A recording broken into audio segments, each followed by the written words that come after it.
harusnya kita mengenal dua-duanya dengan baik. Ya itu tadi yang saya bilang, caranya apa sih kalau kenal dua baik? Ya berteman. Nah ini kan nggak fair. Kita berteman dengan Palestina, which is belum dianggap negara, makanya Bang Farhan masih ngotot tadi kita dorong ke PBB. Di satu sisi, kita nggak mau ngobrol sama Israel yang jelas-jelas diakui sebagai negara oleh PBB. Selesai itu udah. Jadi gimana gitu? Jadi ini sebenarnya adalah penjelasan lengkap dari pernyataan Bu Kony bahwa bagaimana sebaiknya kita membuka hubungan diplomatik dengan Israel, itu maksudnya adalah itu, begitu ya. Bukan kemudian sebenarnya kita berpihak pada, kan kalau yang sekarang terjadi ya, itu kan kita mau melihat dari sudut pandang kemanusiaan, bagaimana banyak menjadi korban, anak-anak, kemudian wanita, sekolah, penyerangan di dalam masjid dan lain sebagainya. Itu loh Bu Kony sebenarnya yang dipandang oleh masyarakat kita di tanah air saat ini. Terangkan. Jadi begini, salah satu senjata Hamas, ya kan, dalam atau drive senjata Palestina ya, Palestina yang agak berbeda nih ya. Saya nggak ngomong Palestina yang Fatah ya. Itu adalah dua. Either dia pakai sensitivitas agama, ya kan, atau dia pakai drama gitu tadi, korban. Jadi gini, kalau kita bertarung, kita bisa lihat ada orang yang maunya jadi victim. Dia akan menempatkan diri sebagai victim terus. Dan ini yang terjadi dengan Palestina. Saya tanya balik gitu. Apakah di Israel nggak ada victim? Kok ada? Tapi buat Israel, setahu saya, adalah harga diri kalau dia menunjukkan korban dia itu apa dan bagaimana bayinya kenapa atau perempuannya kenapa. Itu harga diri. Yang penting buat Israel, sedapat mungkin, sesedikit mungkin korban berjatuhan. Tapi dia nggak akan pernah menjual gambar-gambar dramatik gitu. Bagaimana dia jadi victim. Beda pendekatannya kan Pak Indra. Orang kan bisa beda-beda pendekatannya. Satu playing victim, ya kan? Satu nggak mau gitu. Nah, itu yang terjadi sekarang ada pembelahan di dalam masyarakat. Yang ini menonjolkan semua gambar-gambar dramatik itu, yang ini nunjukin gua hajar lu main-main sama gue. Gitu. Kan udah gua warning jangan main-main. Udah gua bilang gua tuh lebih kuat dari lu. Karena gini ya, perjalanan panjang kekuatan industri alutsista Israel itu nggak main-main. 1930 itu mereka masih industri rumahan Pak Indra. Kan? 1940 lalu kemudian dia memenangkan Yom Kippur, itu masih betul-betul industri senjata yang masih rumahan. Nah, tetapi saking Timur Tengah itu bergolak terus dan Israel merasa terancam terus, dia memajukan industri pertahanan, alpahankamnya, alutsistanya. Buat Israel, menurut saya Israel itu agak-agak kayak Cina. Kalau Cina kan presidennya bilang, saya nggak peduli kucing hitam, kucing putih, tikus hitam, tikus putih, pokoknya untung kan gitu. Exactly dengan Israel. Israel itu justru sebenarnya somehow makin ramai Timur Tengah, ya kan? Dia makin bisa jualan senjata, jualan teknologi, jangan salah. Lagi ya, Bang Farhan, ini kan melihat bahwa ya yang disampaikan oleh Bu Kony tadi ini menarik juga, bahwa how big we are, seberapa besar Indonesia ini bisa kalau mau mendorong hal itu, artinya mau mengurus dengan tuntas secara total di sana, karena dengan fakta-fakta yang ada Rusia yang juga bermain di sana, ada Cina yang bermain di sana dan lain sebagainya. Bagaimana Bang Farhan? Seberapa kuat sebenarnya kalau kita kemampuan diplomasi kita ini? Strategi diplomasi Indonesia sih cukup berhenti di keberpihakan aja. Kita tidak mungkin bisa melakukan lebih dari itu sejauh ini karena kita memang belum bisa menjadi pemain besar di kelas di Timur Tengah, di area Timur Tengah kita belum bisa jadi pemain apa-apa. Secara kewilayahan kita nggak ada kepentingan langsung. Kalaupun kepentingan langsung kita adalah menjaga kepentingan untuk ibadah haji. Sedangkan ibadah haji sama ibadah umroh dari dulu aja kita hanya bisa menyumbangkan peserta terbanyak. Nah, ketika peserta terbanyak, yang ada malah kebalik, kita yang butuh dikasih akses, bukannya kita ngancem sama Arab Saudi kita nggak akan ngirimkan ibadah jamaah haji atau jamaah umroh lagi. Kan aneh ya. Kita yang provide banyak tapi kita yang tergantung sama mereka gitu. Kita yang bikin sama mereka untuk nambah kuota. Jadi artinya politik Timur Tengah politik Indonesia di wilayah Timur Tengah itu sangat ditentukan oleh narasi dalam negeri itu sendiri. Satu, seberapa banyak yang kita butuhkan akses untuk bisa melaksanakan ibadah haji sama ibadah umroh. Itu paling penting, nggak bisa disangka lagi. Nggak ada yang lebih penting dari itu untuk kita. Kedua, seberapa banyak kita bisa menjaga kepentingan pekerja migran Indonesia di Timur Tengah, yang walaupun sempat ada yang namanya di stop dulu gitu ya, di moratorium, tetapi kita masih membutuhkan mengekspor tenaga kerja ke Timur Tengah dan juga pengelolaan yang baik dan benar. Karena sampai sekarang justru kita sedang menyelidiki kelompok-kelompok tertentu. Nah, kalau ini mafia beneran, ini ada di dokumennya, saya berani bilang. Jadi Mr. M beneran ya? Emang ada Mr. M bohongan? Betul. Ada mafia human trafficking pekerja migran Indonesia yang tidak diperpanjang kontrak di negara-negara yang sudah ada perjanjian dengan kita, kemudian diselundupkan ke negara-negara konflik, Yaman, ke Suriah, ya, ke West Bank juga termasuk diantaranya, yang kita, dan mereka ini bukan kelompok-kelompok radikal yang siap perang, bukan, pekerja migran Indonesia biasa gitu. Itu masalah ya, yang kedua. Dan yang ketiga, masalah kita dengan Timur Tengah adalah memastikan bahwa agen-agen penjual atau pengimpor BBM ke Indonesia yang sumbernya dari Timur Tengah itu jangan sampai di stop jatahnya gitu, karena berpengaruh besar.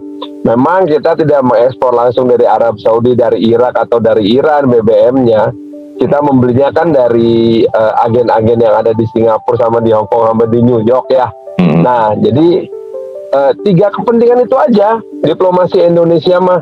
Mungkin ditambah sekarang adalah diplomasi Sinovac, karena kita tahu Sinovac sekarang dikuasai oleh Uni Emirat Arab. Nah, secara militer pertahanan nggak ada. Can we step up the diplomacy in Middle East, get into the conflict area? We cannot.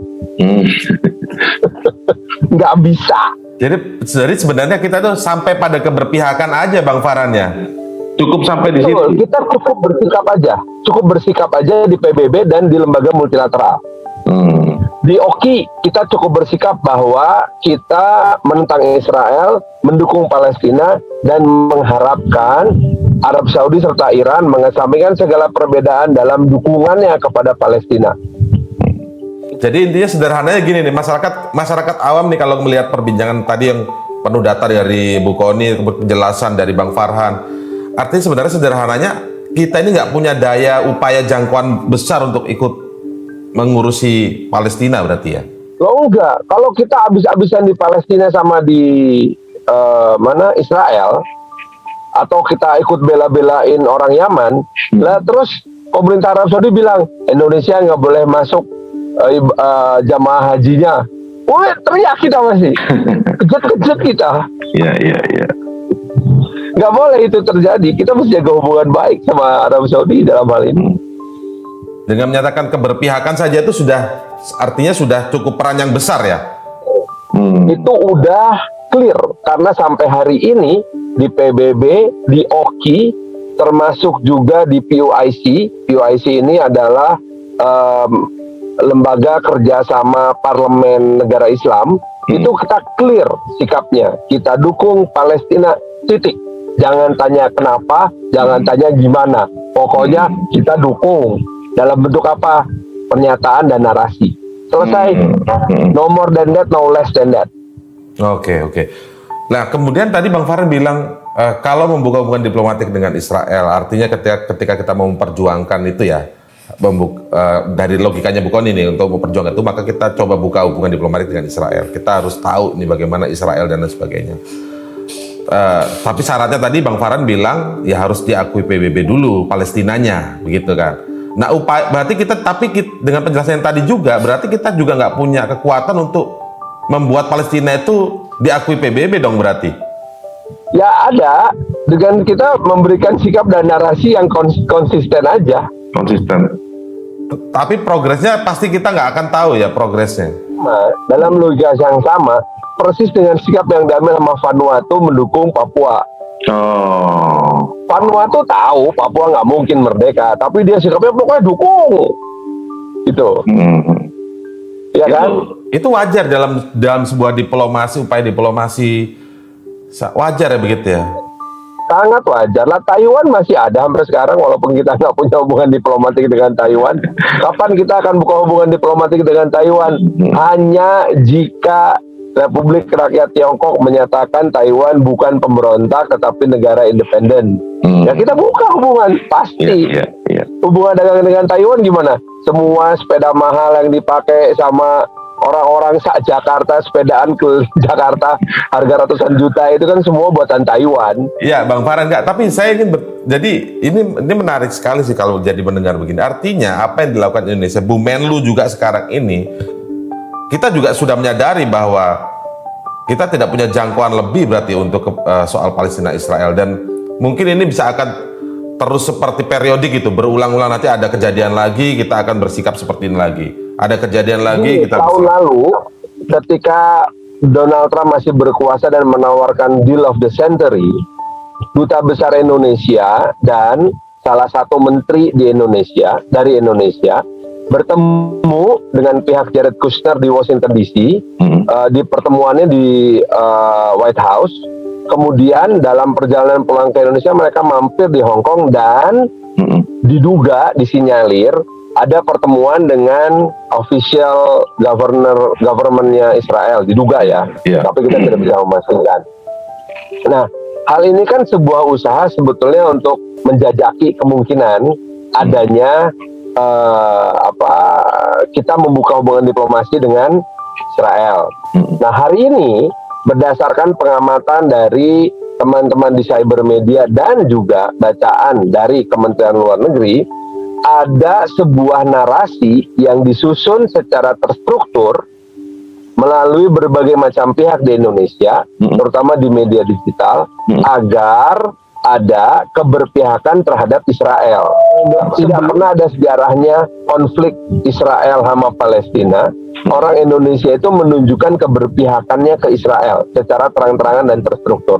Baru yang sekarang ini, nah ini kan sebuah indikasi bahwa sebetulnya ada usaha serius untuk mulai membangun sebuah narasi bahwa sudah saatnya Indonesia membangun atau ya berkomunikasi lah ya dengan Israel maksudnya. Istilahnya kayak kita pacaran gini deh gitu. Kamu terima aku dong jadi suamimu gitu.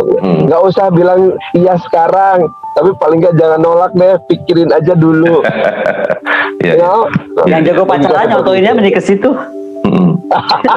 Biar dapat logikanya atau Iya. Nah, itu artinya bisa juga menjadi langkah yang lain sebenarnya, Bang Farhan ya. Alternatif mencari solusi yang lain agar tidak ada Ya, tapi biayanya terlalu besar sih. Walaupun secara logis apa yang disampaikan sama Tekon itu bagus ya, bahwa kita membuka hubungan diplomatik dengan Israel itu akan lebih banyak keuntungannya, tetapi resiko terbesarnya perpecahan di Indonesia. Itu Kalau saya sih nggak yakin we can afford the division gitu loh Tekoni. Gini Kang Farhan, boleh saya langsung potong nggak Pak Yusuf? Boleh dong, boleh. Boleh. Ini karena kalau itu kita melihatnya dari pandangan gelas yang berbeda. Kang Farhan melihat gelas itu separuh kosong, saya melihat gelas itu separuh penuh, sama-sama setengah, betul nggak? Tapi sama-sama setengah kan? Sama-sama setengah. Makanya jadi begini, saya melihat misalnya penyelesaian two-state solution ini akan lebih menguntungkan baik kedua belah pihak. Terutama apa coba? Aspek ekonomi. Tadi saya contohkan dengan Oslo Agreement saja, ya kan, biliunan dolar bagi hasil diberikan Israel kepada Palestina. Ini dari faktor ekonomi ya. Misalnya saja ada perhitungan bisa memberikan sekitar 123 miliar dolar dari Israel kalau ini two-state solution itu dipertahankan, dibuat ya. Bandingkan dengan sekarang aspek ekonomi dengan penyelesaian Palestina secara terbatas seperti hari ini. Pertanyaan yang paling besar dari Israel adalah begini. Misalnya adalah siapa sih emang dunia yang menanggung gitu? Ada kerugian dua belah pihak di tepi barat, kemudian beban ekonominya harus kepada Israel terus, ya kan? Kan enggak. Apakah dunia kemudian bersatu? Komunitas internasional, oke deh, kalau biaya namanya relokasi pemukiman, seluruh dunianya bergabunglah kita urusin, gitu kan? Nah, terus tadi kalau ke Palestina kita cuman apa kata Pak Farhan tadi tidak bisa selain memberikan dukungan. Nah, memberikan dukungan. sebentar, ini kata-kata memberikan dukungan juga semacam-macam. Tadi saya bilang, oke lah kalau dukungan militer penuh ya udah nggak mungkin lah, boro-boro dukungan militer penuh. Operasi kita aja, teritori kita liar kan Pak Farhan lebih tahu. Yeah. Nah, tapi jangan salah, saya tuh melihat diplomat kita harusnya mampu melahirkan diplomat-diplomat ulung seperti lahirnya dulu UNCLOS. Emang UNCLOS nggak ditentang seluruh dunia? Ditentang. Iya. Ditentang UNCLOS Benar. itu, ya kan? Tapi diplomat kita hebat-hebat sehingga bisa. Nah, hari ini itu UNCLOS tahunnya 82, sekarang 2021, 2021. 21. Iya, mana mungkin sih kayaknya statis aja. Karena kalau ini dipelihara terus, saya udah bilang tadi, perang masa depan tuh makin canggih, perang proksi akan makin kuat ya. Jadi jangan pernah underestimate itu. Contoh aja ya, bagaimana military operation ada dan war-nya Rusia itu mempengaruhi dengan PSYOPS loh, psychology operation namanya. Itu mempengaruhi akhirnya Trump terpilih. Ini kan sampai sekarang masih ada yang yakin bahwa Trump itu terpilih karena permainan Rusia, oke? Jadi mau saya bilang, Rusia nggak pernah okupasi Amerika Serikat.